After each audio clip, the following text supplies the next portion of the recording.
This is the 4K Smart TV Samsung QN70F. It's a 2025 model. In this case, I'm reviewing the 55-inch version.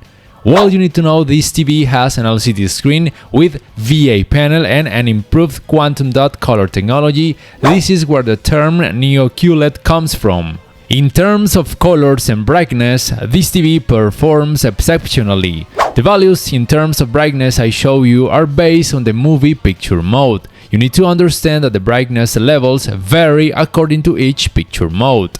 When the content is on SDR, you can activate this parameter Auto HDR Remastering if you want to enhance colors and contrast. This way, SDR content will look like if it had HDR. And if the content has a native HDR, you will have access to this parameter HDR tone mapping in case you want to improve even more the levels of brightness, contrast, color enhancement, and level of detail.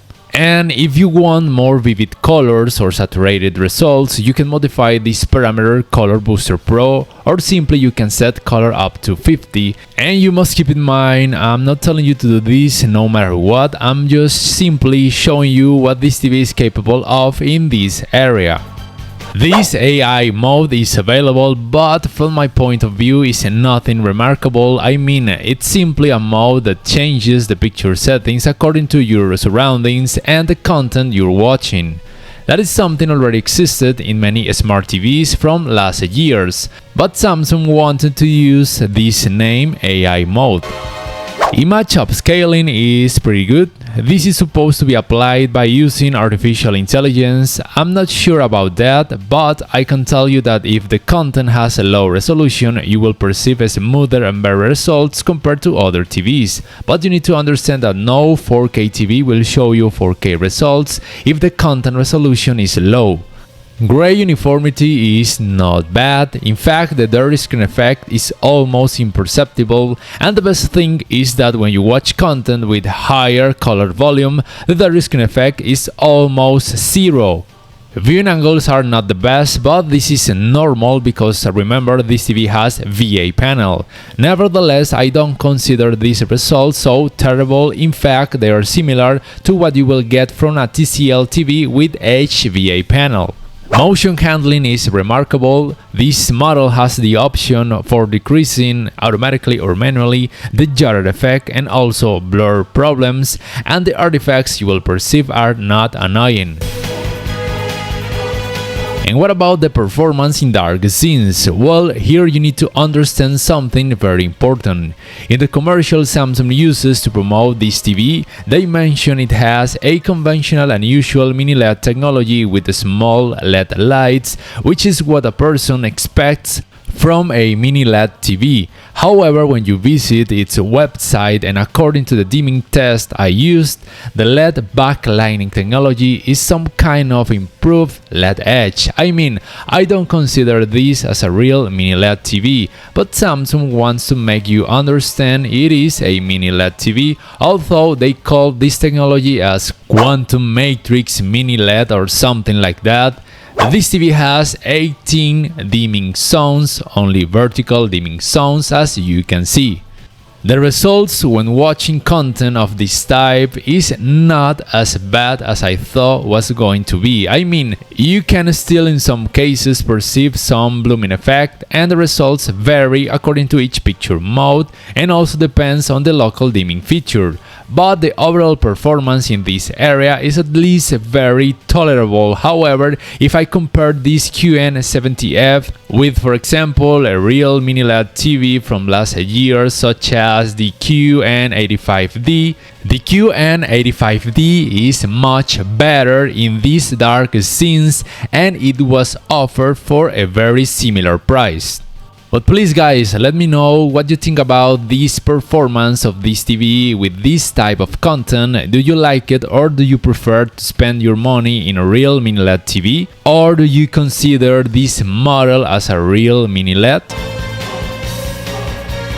Let's go now with the gaming performance. Here you need to know that according to Samsung, this TV is compatible with the 144Hz and variable refresh rate technologies in all of its HDMI 2.1 ports.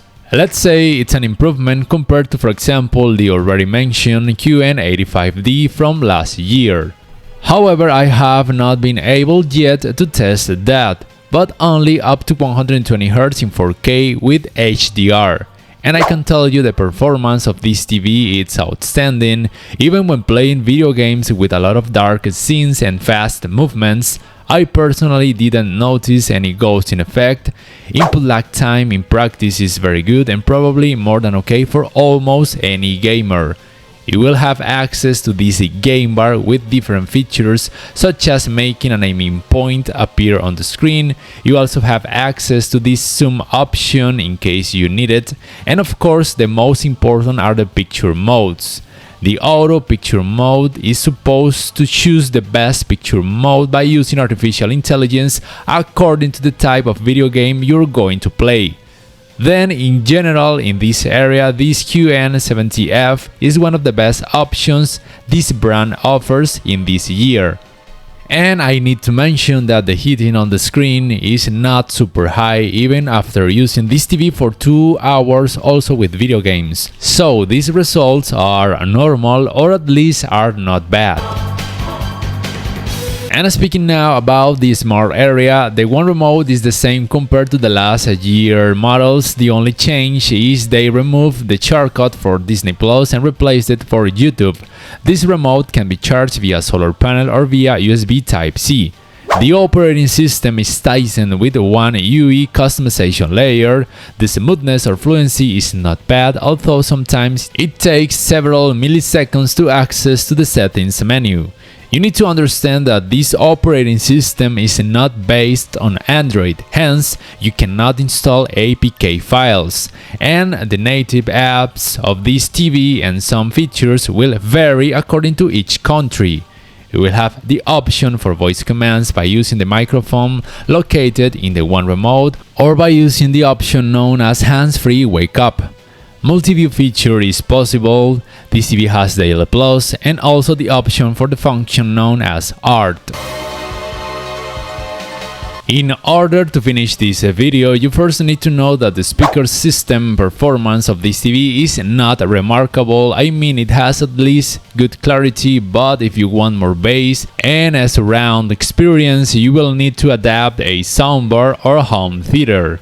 And if you guys ask me if I recommend you this smart TV, well, let's say it's at least not as bad as I thought it was going to be in dark scenes. But of course it's not as good compared to what I consider as a real mini LED TV. Hence, obviously there are better options from these and other brands. So it's really up to you guys if you decide to get this TV according to what I have shown in this video.